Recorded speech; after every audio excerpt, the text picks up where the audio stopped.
बोलो जयकारा बोल मेरे श्री गुरु महाराज की जय। श्री परमहंस दयाल जी महाराज की जय। एकाग्रचित होकर बैठ जाएंगे।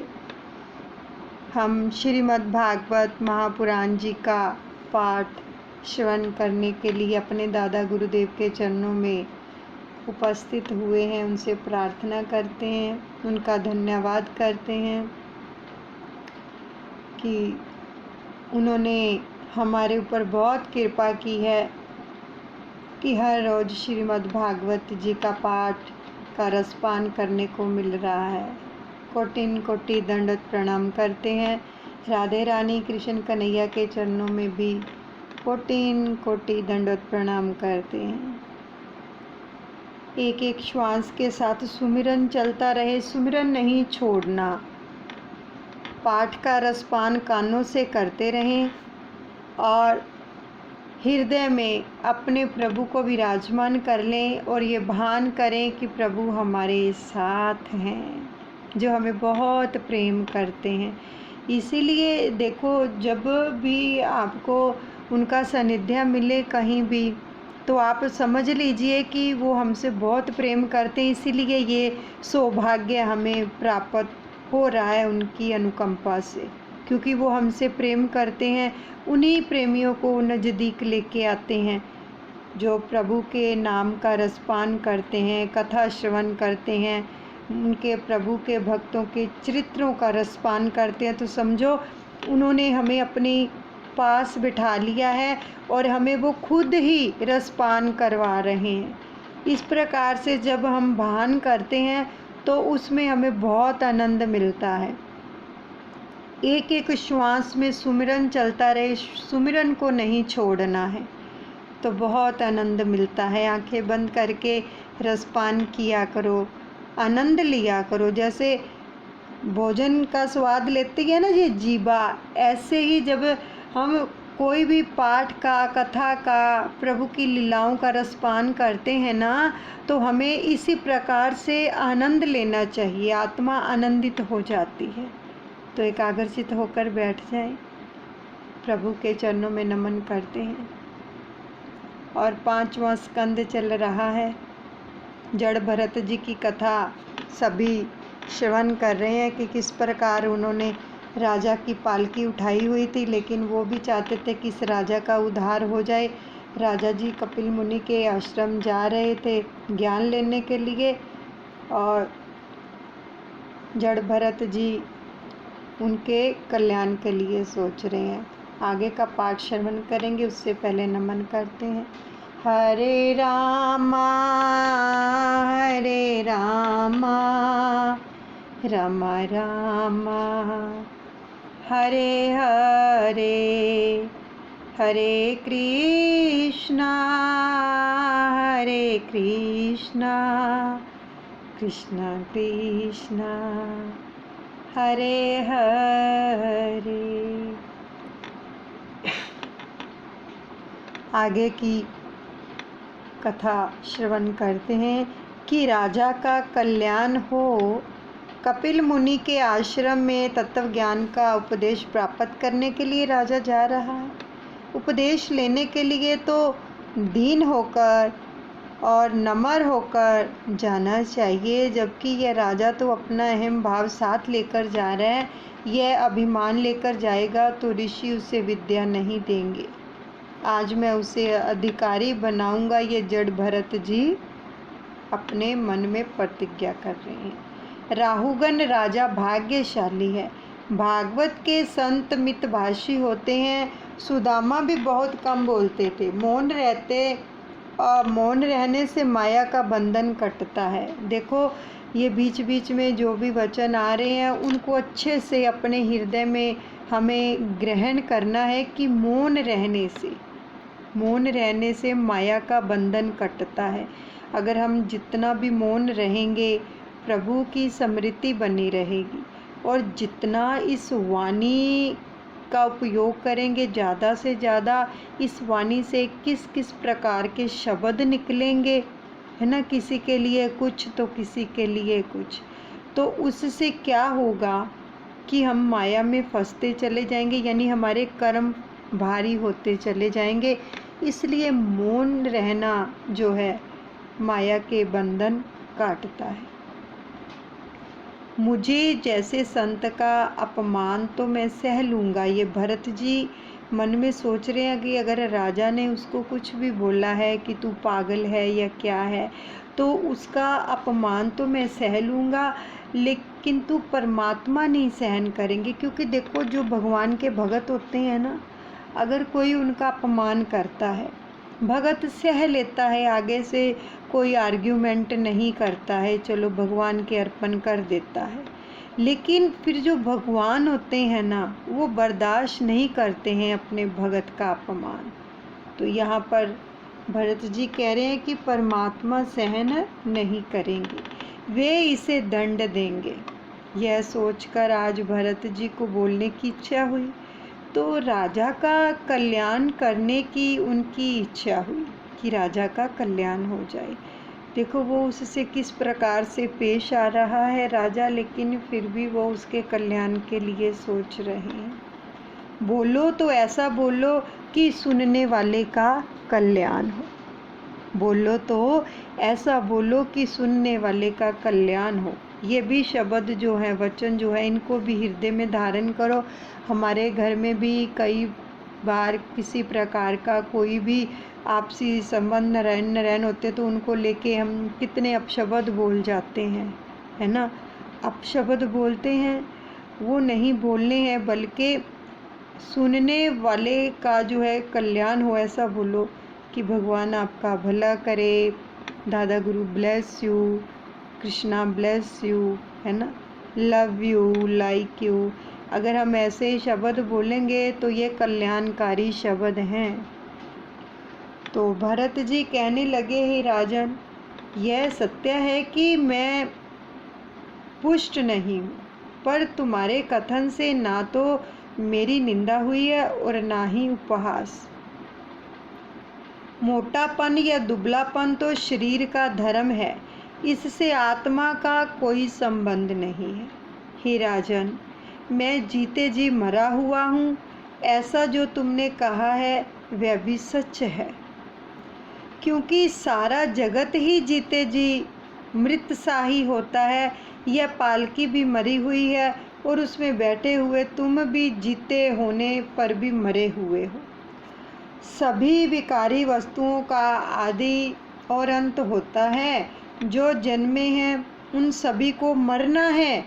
जितनों का भी जन्म हुआ है, इस धरा के ऊपर एक ना एक दिन सबने चले जाना है। राजन, तुम भी मरे हुए ही हो, मरे हुए से ही हो। यह शरीर शव के समान ही है। आत्मा और शरीर के धर्म भिन्न है। आत्मा निर्लेप है। आत्मा मन का दृष्टा है और साक्षी है। ज्ञानी पुरुष ईश्वर के सिवा अन्य किसी वस्तु या व्यक्ति को सत्य नहीं मानते हैं। सभी जीवों में परमात्मा विद्यमान है, और फिर इनमें कौन राजा है और कौन सेवक है। व्यवहारिक दृष्टि से भेद है, अन्यथा तात्विक दृष्टि से तो मैं और तुम एक ही हैं। और राजन, केवल ईश्वर ही सत्य है। तुमने जो मुझसे ये कहा कि तुम मुझे मारोगे, तो बताओ कि शरीर को मारने से मेरी चाल तो नहीं बदल जाएगी। शरीर की पिटाई होने पर भी मैं तो सुखी या दुखी नहीं होता।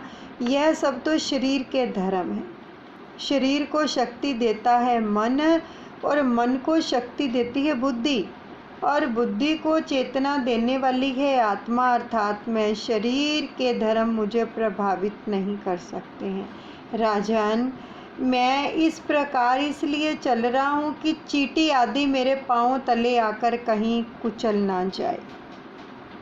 उन्होंने राजा को बताया, चलते हुए मुझसे कहीं पाप ना हो जाए, ऐसा सोचकर ही मैं छलांग मारता हूँ। मेरे श्री कृष्ण सभी जगह विराजमान हैं। इन चींटियों में भी परमात्मा है। मैं चींटियों तथा अन्य जीव जंतुओं का ख्याल करता हूँ, चलता हूँ कि यह कहीं ये कुचले ना जाए। चींटी में भी ईश्वर है। ऐसा मानकर मैं अपने कृष्ण का चिंतन करता हुआ चलता हूँ, अतः मेरी चाल तो ऐसी ही रहेगी। देखो, बार बार इन वचनों को पकड़ो। हमें भी चलते हुए ज़रूर अपने मन में, चलो अगर कहीं भी हम जा रहे हैं कि नीचे नहीं देख सकते, लेकिन मन में अपने प्रभु से ये प्रार्थना ज़रूर करनी चाहिए कि प्रभु, मेरे पैर के तले जो भी जीव जंतु आए उनकी रक्षा करना, वो कुछ ले ना जाएं। कम से हम प्रार्थना तो कर सकते हैं कि नहीं कर सकते? जहाँ हम देख नहीं सकते, प्रार्थना तो कर सकते हैं। ये बहुत अच्छी ही बातें जो हैं, वचन हैं, हमें श्रवण करने को मिल रहे हैं। इससे क्या होगा? कर्म भारी नहीं होते, हमारे दिल में दया आएगी दूसरों के प्रति कि उनके अंदर भी वो परमपिता परमात्मा का वास है। अगर हमारी गाल पर कोई थप्पड़ भी मारता है, हमें दर्द तो होता है ना, होता है कि नहीं होता?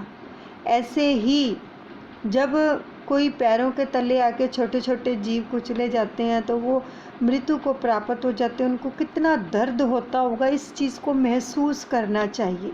जब हम महसूस करेंगे दूसरों के दुख को, तो परमात्मा हमारे ऊपर कृपा करेगा और हमसे वो पाप नहीं होंगे। जड़ भरत के ऐसे विद्वता पूर्ण वचन सुनकर राजा ने सोचा, ना ना, यह पागल नहीं, यह तो कोई परमहंस है, यह ज्ञानी महात्मा है। लगता है कि यह कोई अवधूत संत है, वेदांत के कठिन सिद्धांत बता रहे हैं कि इनकी ब्रह्म निष्ठा अलौकिक है। मैंने इसका अपमान करके बड़ी जो है क्षति कर दी है। यह सोचकर चलती हुई पालकी से राजा ही कूद पड़ा। चलती हुई पालकी से राजा कूद पड़ा जड़ भरत के वचन सुनकर। जो मारने के लिए तैयार हो गया था, वही राजा अब जो है वंदन कर रहा था उनका। तो भरत जी तो निर्विकारी हैं। रहुगण राजा द्वारा अपमान होने पर भी सम्मान होने पर, अर्थात दोनों ही अवस्थाओं में वे समस्थित थे।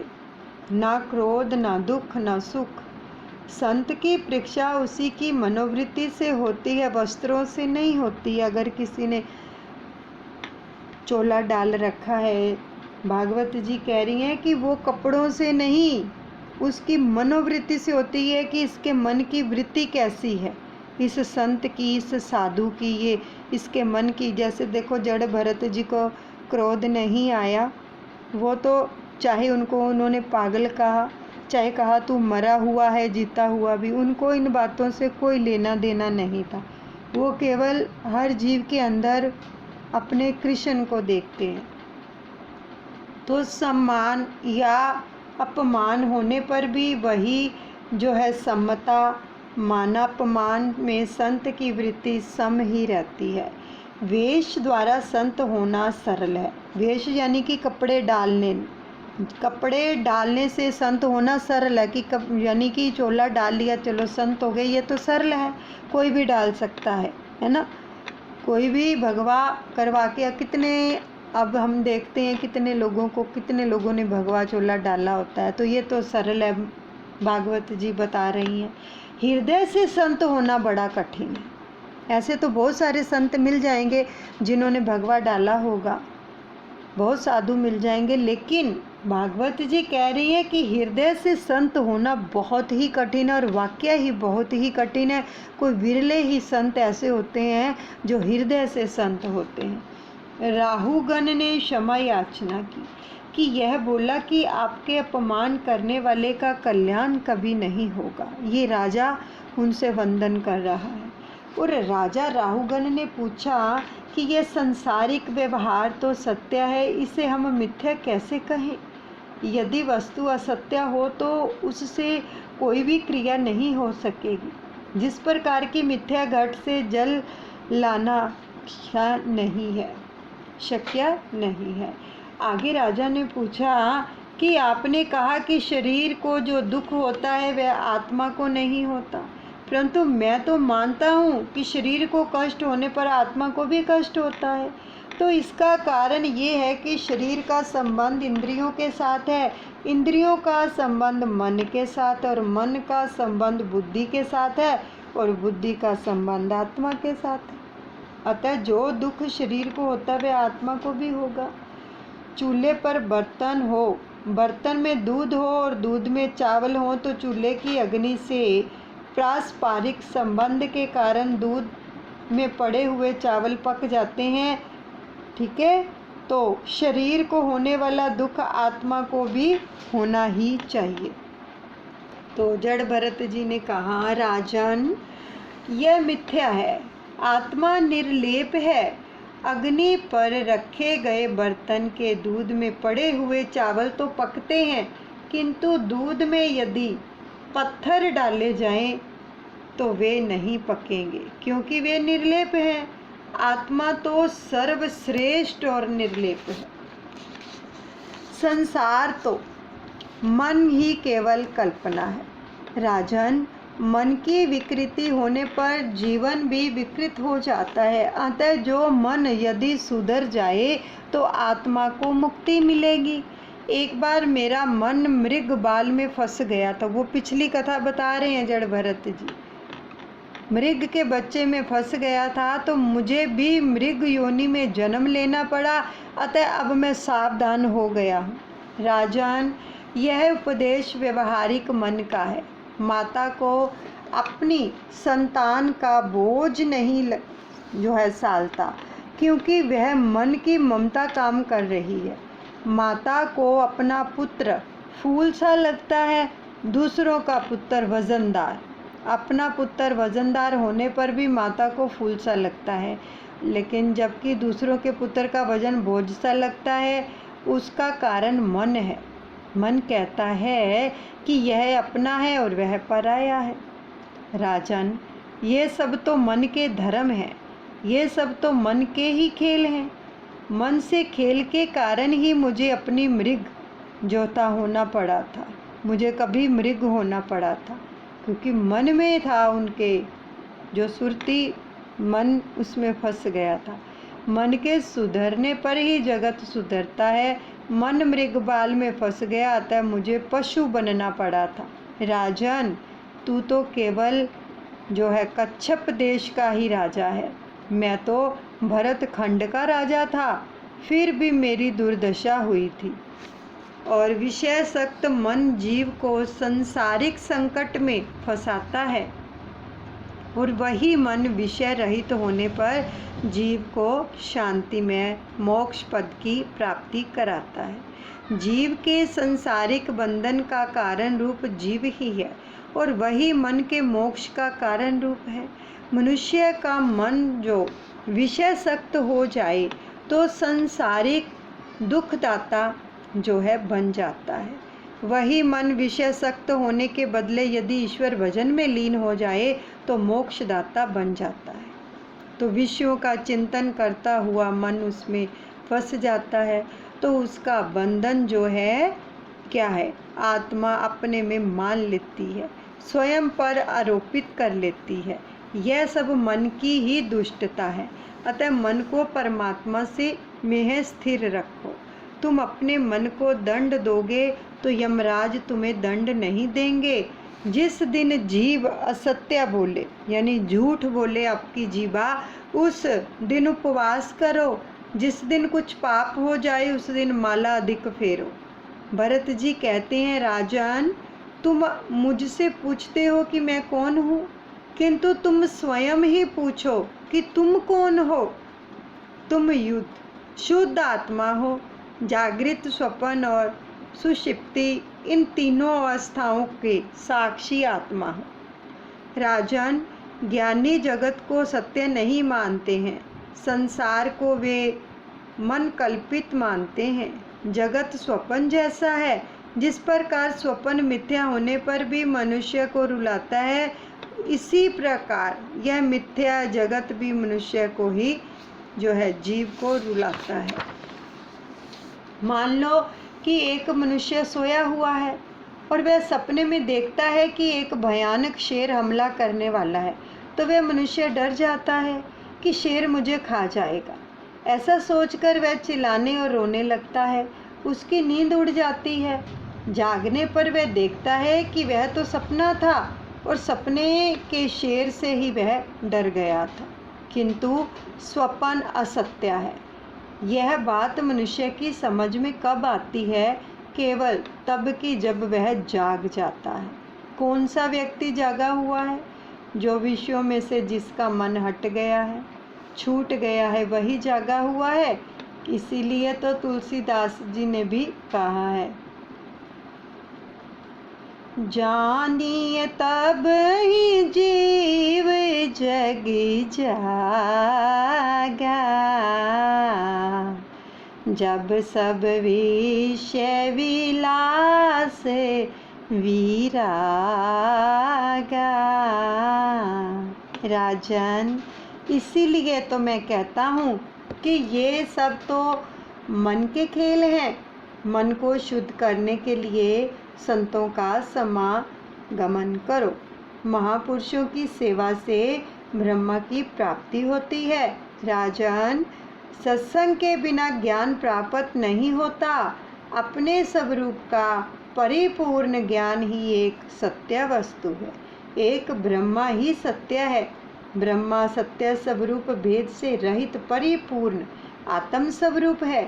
पंडित उसका भगवान, वासुदेव, कृष्ण आदि नामों से वर्णन करते हैं, अन्यथा जगत तो मिथ्या है। भरत जी ने प्रथम राजश्री को दिव्य तत्व ज्ञान का उपदेश दिया, फिर जो था भवाटवी का वर्णन किया। आत्मा का विवेक रूपी धन एक एक इंद्रिय लूट लेती है। कोई संत मिलने पर संसार रूपी वनों से बाहर निकलते हैं। संसार में अकेले कभी मत घूमो। किसी संत का, सतगुरु का आसरा लोगे तो संसार वन से बाहर निकल सकोगे। माया के कारण जीव सुख की आशा में इस संसार रूपी वन में भटकता है, किंतु उसे सच्चा सुख नहीं मिल पाता। जिस जीव का नेता बुद्धि असावधान और अपात्र है, उसे 6 लुटेरे लूट लेते हैं। उसका धर्म रूपी धन लुट जाता है।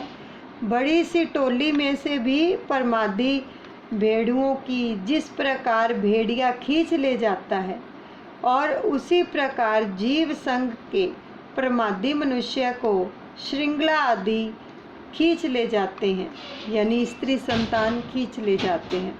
यह वन बेलों और जालों से व्याप्त है। मच्छरों से यह जन समुदाय पीड़ा पाता रहता है। उस वन में जो है जीवन समुदाय गोवर्धन नगर को देखता है, अर्थात मिथ्या शरीर आदि को सत्य मानता है, तब पिशाच को देखता है। कई बार तो धूल भरी आँखों के कारण और बवंडर में उड़ती हुई धूल के कारण, भरमाने वाली स्त्री के कारण दिशाओं को वह जान ही नहीं पाता है। तो वह जन समुदाय भूख से व्याकुल होने पर अपवित्र वृक्षों का और आसरा लेता है। उसे जब तृषा सताती है तो मृगजल की और दौड़ पड़ता है। कई बार जो निर्जला नदी की ओर दौड़ता है, कभी जल जाता है तो वन के जो यक्ष हैं उनका प्राण हर लेते हैं। चलते चलते उसके पांव कांटों से, कंकरों से भींध जाते हैं। इस संग के मनुष्य को कभी कभी सर्प काटता है, अतः वह शवसा हो जाता है। कभी उन्हें हिंसक पशु काटते हैं, कभी अंध बनकर वह अंधेरे कुएं में गिरकर दुखी होता है। इसके अलावा यह जनसंघ इस जंगल में लता की शाखाओं का जो है आसरा लेकर वहीं अस्पष्ट किंतु मधुर मधुर शब्द करते हुए पंछियों को और इच्छा करते हैं। सिंहों की टोलियों से वह त्रास पाता है। वृक्षों के तले वह खेलना चाहता है। कभी कभी पर्वत की गुफाओं में जाकर वहाँ बसे हुए हाथी वह भयभीत होता है उनसे। जीवात्मा कभी सुखी होती है तो कभी दुखी होती है। जीव जब भगवान के चरणों का आश्रय ग्रहण करता है ना, तभी कृतार्थ होता है। संक्षिप्त शब्दों में कहें तो यह संसार मार्ग दारुण, दुर्गम और भयंकर है। मन को विषय सक्त किए बिना श्री हरि की सेवा से तीक्ष्ण बनी हुई ज्ञान कृपाण को लेकर इस संसार वन से उसको जो है उस ओर पहुँच जाओ। भरत जी ने प्रथम शिक्षा दी और फिर दी दीक्षा। भाग्यताश्री का आश्रम लेने वाला कृतार्थ हो जाता है। भरत जी ने प्रभु का ध्यान करते हुए शरीर को त्याग दिया। और इसके आगे भरतवंशी राजाओं का वर्णन है। इसके बाद आता है भारतवर्ष के उपास्य देवों और उपासक भक्तों का वर्णन। भगवान नरसिंह के भगत इन मंत्रों का भी जाप करते हैं कि मैं ओंकार स्वरूप भगवान श्री नरसिंह देव को नमस्कार करता हूँ। हे देव, आप अग्नि आदि तेजों में भी तेज हैं, आपको नमस्कार है। हे वज्रनख वज्र सी दाढ़ वाले, आप हमारे समक्ष प्रकट हो, हमारी काम वासनाओं को जला दीजिए, हमारे अज्ञान रूप अंधकार को नष्ट करें, हमारे अंतकरण में अभय दान देते हुए प्रकाशित होइए। ये है नरसिंह भगवान का मंत्र। इस मंत्र का जप करते करते श्रीधर स्वामी को वैराग्य हुआ था। भागवत में मानव शरीर की कई स्थानों पर निंदा की गई है। मानव शरीर की स्तुति केवल 5वें स्कंद में है और वह भी देवों के द्वारा की गई है। मानव शरीर मुकंद की सेवा करने के लिए है। यदि मानव शुभ संकल्प करे कि वह नरक से नारायण हो सकता है। मनुष्य जन्म सभी पुरुषार्थों का साधन है।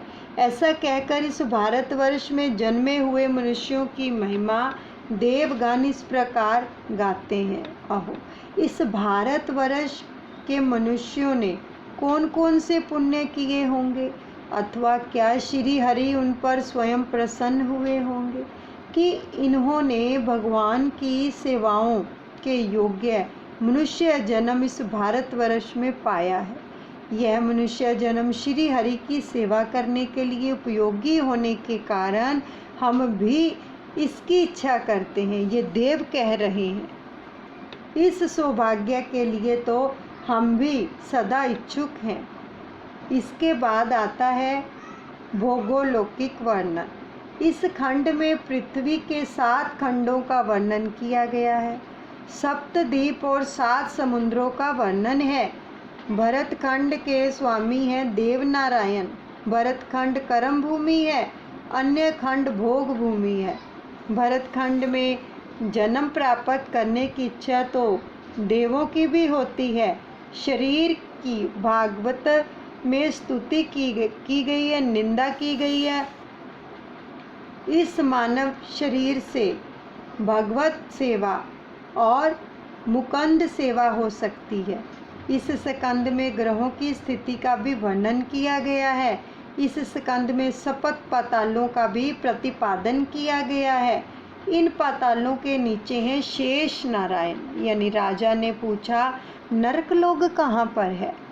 तो सुखदेव जी कहते हैं, राजन, यह नरक लोग दक्षिण दिशा में है। नरक अनेक प्रकार के हैं। चोर तमिस नामक नरक में जाता है और व्याभिचारी जो है अंधतामिश्र नामक नरक में। जितने पाप हैं उतने ही नरक हैं। कौन से पाप के कारण कौन से नरक में जाना पड़ता है, उसका क्रमबद्ध वर्णन इस स्कंद में किया गया है। इस प्रकार हजारों नरक और यमलोक हैं। ऐसा बताकर स्कंद समाप्त किया। पंचम स्कंद यहाँ पर जो है समाप्त होता है। श्रीमन नारायण नारायण नारायण। अपनी जीवा को पवित्र करो प्रभु का नाम लेकर, उसका रसपान करके। श्रीमन नारायण नारायण नारायण। लक्ष्मी नारायण नारायण नारायण।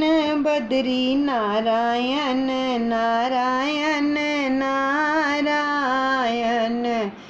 श्रीमन नारायण नारायण नारायण। प्रेम से गाइए, श्रीमन नारायण नारायण नारायण।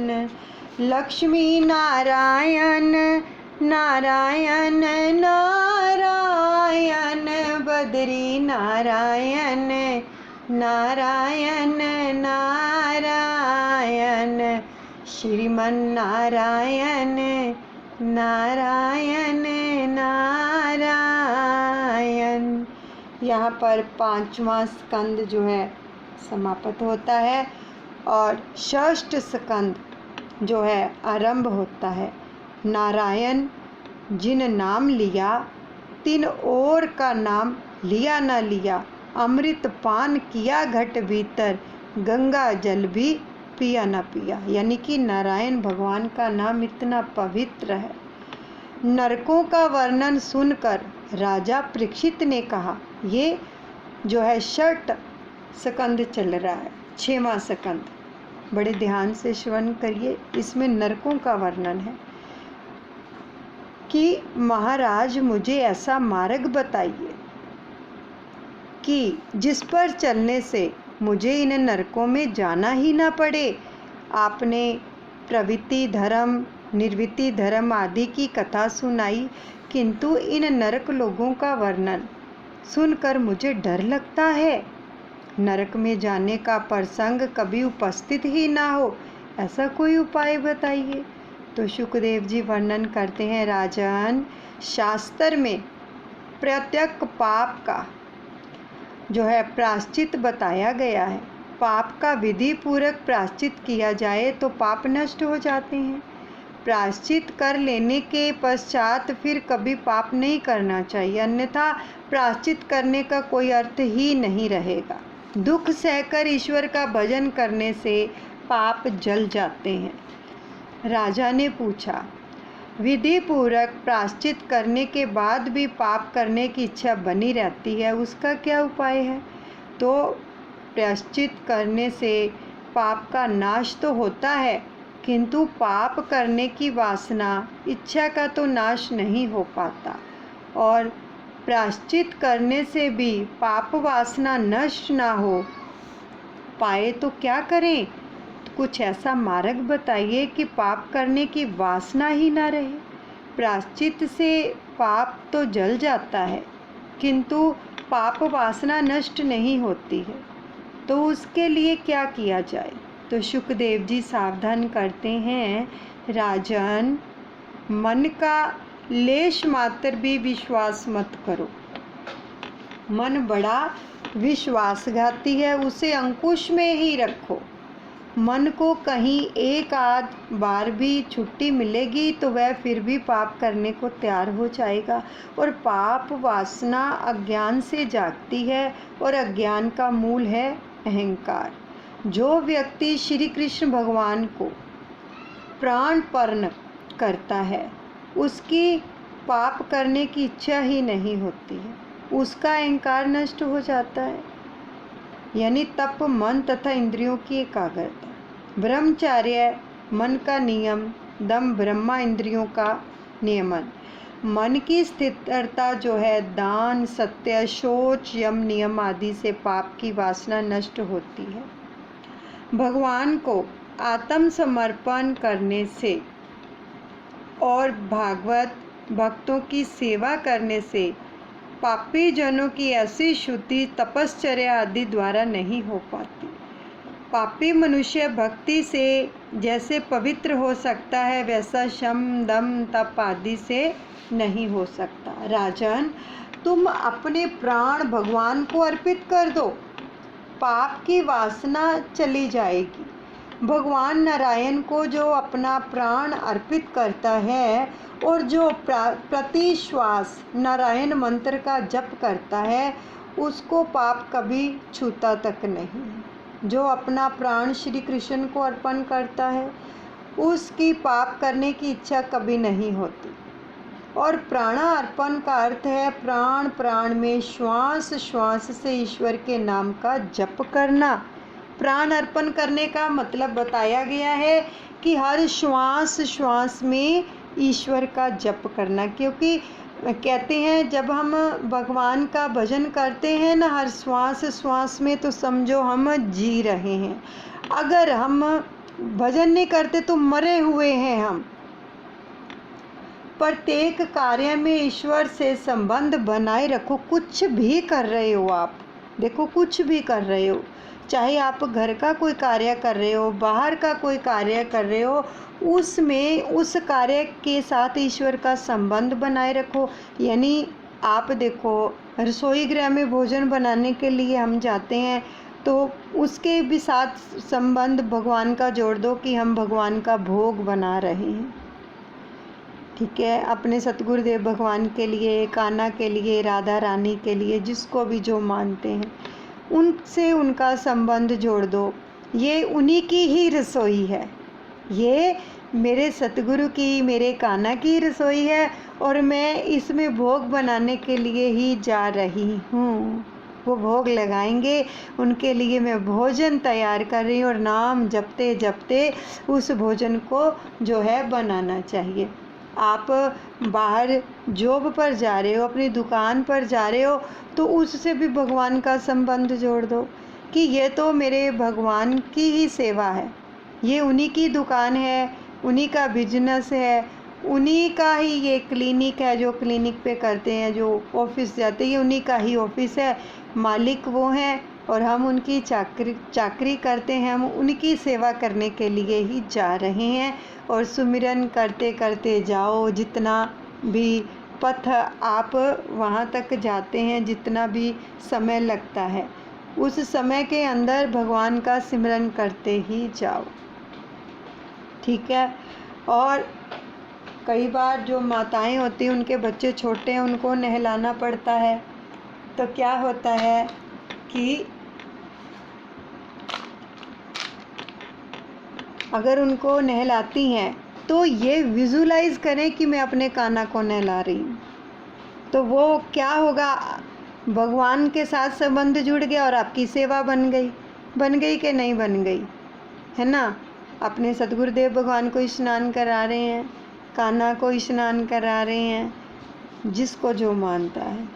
छोटे बच्चे हैं, उनको हाथ से भोजन खिलाती हैं माताएं, तो ये विजुलाइज करें कि मैं भगवान को भोग लगा रही हूँ, अपने गोपाल को भोग लगा रही हूँ, लड्डू गोपाल को भोग लगा रही हूँ, तो भगवान के साथ संबंध समझो जुड़ गया।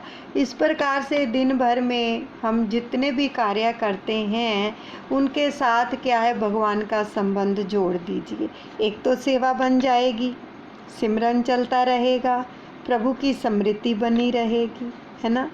तो ये कितनी कृपा है, कितने सुंदर वचन आ रहे हैं।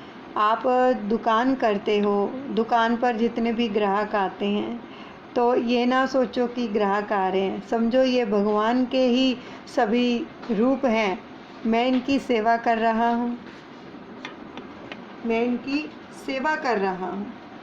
तो वो क्या होगा, भगवान की स्मृति बनी रहेगी और कोई पाप नहीं होगा। जब हम अपने सामने वाले को भगवान का ही रूप मान लेंगे, हृदय से उसको नमस्कार करेंगे, और देखो ये एक भाव की बात होती है, अगर हम ऐसा करते हैं तो सच में बहुत कृपा मिलती है। कोई कस्टमर आया है, उसको मन ही मन प्रणाम करो, भगवान आए हैं मेरी दुकान पर चरण डालने के लिए, मैं इनकी क्या सेवा करूं, जो मांगता है उसको दो। और जब वो चीज़ उसको देते हो तब भी भगवान से प्रार्थना करो कि इसके घर में खूब बरकत हो, सुख समृद्धि हो। यानी अगर हम इस प्रकार से भगवान को साथ जोड़ लेते हैं, उनसे संबंध रख लेते हैं और अपने कार्य इस प्रकार से करते हैं ना, तो वो क्या है, सारी जो है सेवा ही गिनी जाएगी और भगवान की स्मृति बनी रहेगी। तो फिर समझ लो आप दिन भर में सुबह से लेके रात तक समझो भगवान की सेवा ही कर रहे हैं और उनके नाम का जाप ही कर रहे हैं। तो देखो हमारा जीवन सार्थक होगा या नहीं होगा, होगा ना। इसलिए ये बहुत सुंदर वचन आते हैं भागवत जी में, जो हमारा जीवन बदल कर रख देते हैं। भगवान से संबंध बनाए रखो। तथा जो प्रति विश्वास भागवत स्मरण करते रहोगे तो पाप नहीं होगा। आ गया ना वो वचन, पाप नहीं होंगे। जब हम प्रभु को अपने साथ रखेंगे वो पाप करने ही नहीं देंगे, सवाल ही नहीं पैदा होता। देखो, जब बच्चे के साथ माता या पिता होते हैं वो गलत कार्य नहीं कर सकता कभी भी। माँ भी रोकेगी, अगर करना भी चाहेगा माँ झट से पकड़ लेती है, नहीं बच्चा ऐसा नहीं करना है मेरे लाल, है ना। ऐसे ही जब भगवान को साथ रखेंगे और सभी कार्य करेंगे तो भगवान कभी पाप करने ही नहीं देंगे हमें, क्योंकि हम उनके सानिध्य में हैं, उनको याद कर रहे हैं, उनकी स्मृति बनी हुई है, तो वो हमें अपनी समझो गोद में लेकर ही बैठे हैं। पाप में प्रवृत्ति नहीं होगी। गीता जी में कहा गया है कि मामनुसर्मम युद्धच, यानी प्रथम भगवान का स्मरण करो और फिर सारे सांसारिक कार्य करो। जब तक परमात्मा का ज्ञान नहीं होता है तब तक वासना नष्ट नहीं हो सकती है। अज्ञान में भी वासना का जन्म है। ईश्वर और जगत के स्वरूप का ज्ञान होने पर ही वासना भी नष्ट होती है। ईश्वर आनंद स्वरूप है और संसार दुख रूप है, ऐसा अनुभव होने के बाद भी वासना नष्ट होती है। देखो, हर वक्त भगवान को साथ रखो। सुबह उठते हो, जो भी ये रसोई गृह की भी परिक्रिया डाली गई थी, सबको बताया गया था। जब आप सुबह उठते हो, जब अपने रसोई गृह में प्रवेश करते हो तो सबसे पहले रसोई की चौखट को नमस्कार करो। अपनी जो चौखट है, दहलीज है, उसको छूकर जयकारा बोलो उस परमपिता परमात्मा का, और फिर एंटर करो। और एंटर करने के बाद परमात्मा का शुक्रिया अदा करो हाथ जोड़कर। ये नहीं पहले कि खाने के लिए बनाने बैठ जाओ, नहीं।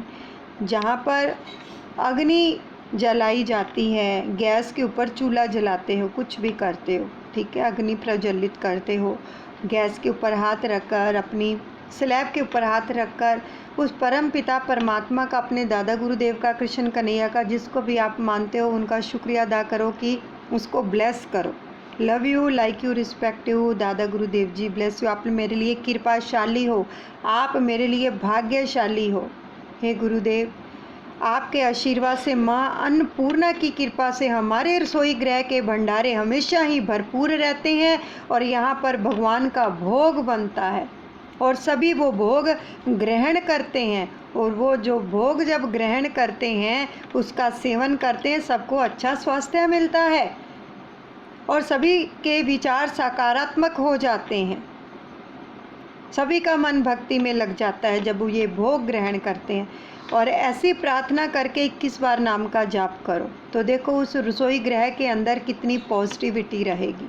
लेकिन करना रोज है ये वाली परिक्रिया। तो इस प्रकार से हम भगवान को हर पल हर घड़ी अपने साथ रखते हैं। वासना का मूल अज्ञान है।